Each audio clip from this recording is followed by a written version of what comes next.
So AH and her team are losing their minds after JD scores such a monster win that even mainstream AH shill sites, we're talking places like TMZ, are forced to admit that the man, they can no longer cancel him. In fact, one thing's for sure, these are their words, he's been welcomed back to A-list status with open arms. Now, AH and her shills, that includes mainstream media, they are furious about this too. Here's Rolling Stone, for example, saying, "Tell me again how these accusations, they ruin men's lives." And they're not alone either. I mean, you have all of AH's team going hard at this. They know this is big time. And you and I, we are definitely talking about this today too. Fun times, huh? Fun times indeed. All right, so hey there to all you fine folks on this fine day, by the way. I hope you are doing excellently. Talk about a monster win and huge personal and professional vindication. And as far as win in the career column goes, I mean, we're talking about a first here, as in a first time ever. Listen to this here. Quote, JD, he will be a surprise guest in the Sauvage Fenty Volume 4 fashion show. Now, we're told JD, he won't be walking the runway. Instead, he's going to be a focus of one of the show's quote-unquote star moments, which has included the likes of Cindy Crawford, Erykah Badu in the past. JD, who will wear items from the men's collection, will be the first male in the Sauvage Fenty show history to take the role. That's right, just like what he did for Sauvage Cologne when it became the best-selling fragrance in the world. This is the first time for a male to do this. I mean, this is transcending boundaries. Again, huge career win. Now, on top of that, and probably most important here, is that Rihanna is a survivor. And as the world learned about JD and the JD versus AH case, JD too is a survivor. So Rihanna reaching out to JD, this is one survivor to another, and that is personal vindication. It is a monster win, personally, socially for JD.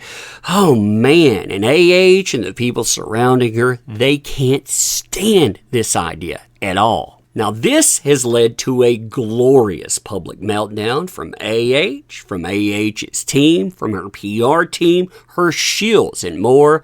Here, for example, is senior writer with the Rolling Stone. You know, the Rolling Stone, who put out an article entitled "Men Always Win" on June 1st when JD versus AH verdict came in.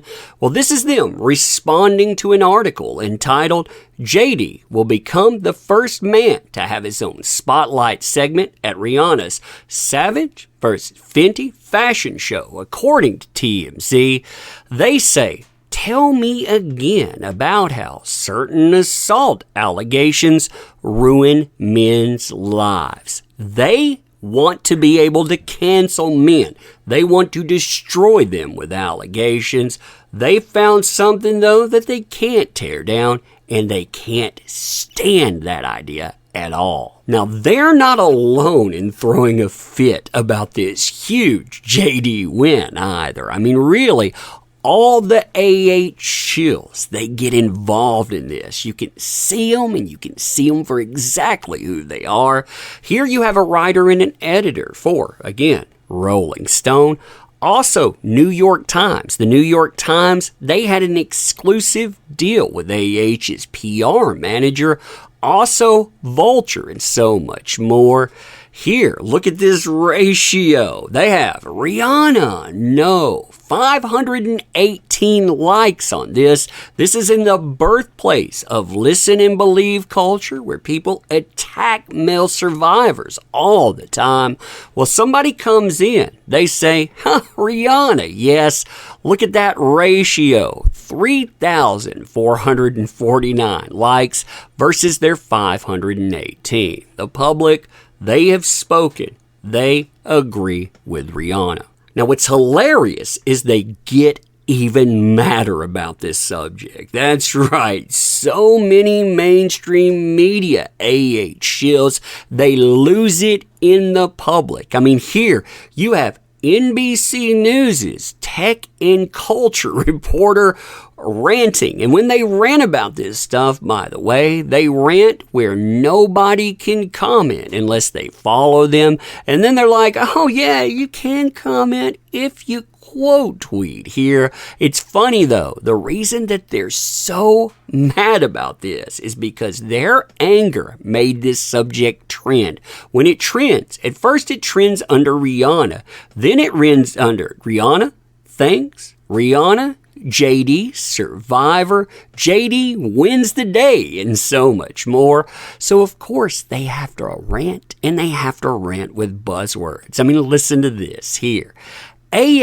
ruined JD's life. No, JD destroyed AH's life and career, made her a global target, and forced her to relive her trauma in multiple courts, only for him to be rewarded by a society intent on maintaining the patriarchal status quo. This is just the tip of the proverbial meltdown iceberg, too. And these people can't stand JD winning big like this. What's funny is you have Vulture yet again here. You also have Refinery 29. That's a blast from the past, all the way back in 2016. They put out one of the first attack articles on JD from IO Till It Right. Nonetheless, one that turned out to be totally wrong. Well, guess what? They decide they're going to double and triple down, going after Rihanna because of this. Now, the public, they enjoy the JD win. But more than that, they enjoy the meltdown and the hypocrisy. Why? Well, quote, Britney Spears. She posts a JD quote on social media. What do these folks do? The same ones talking patriarchy and on? They decide to bully her, harass her, wish harm on her, her family, and much, much more. Rihanna, she invites JD on the show. Now they decide to target her and to target her life and livelihood. Both of these folks, they are well-known, well-documented survivors of abuse, and they are targeted by the very people claiming that they support women. Fascinating, right? But anyway, let me know what you think about this monster win here. They can't cancel the man no matter how hard they try. Let me know what you think. Check out the links in the description too. We could always use your help. Check those out. Share stuff everywhere. Thank you for being here too. I can't say that enough. Thank you. Appreciate you. Hit that subscribe button and on. I'm going to end here thanking you again. Wishing you a very, very fun day. Oh man, thank you.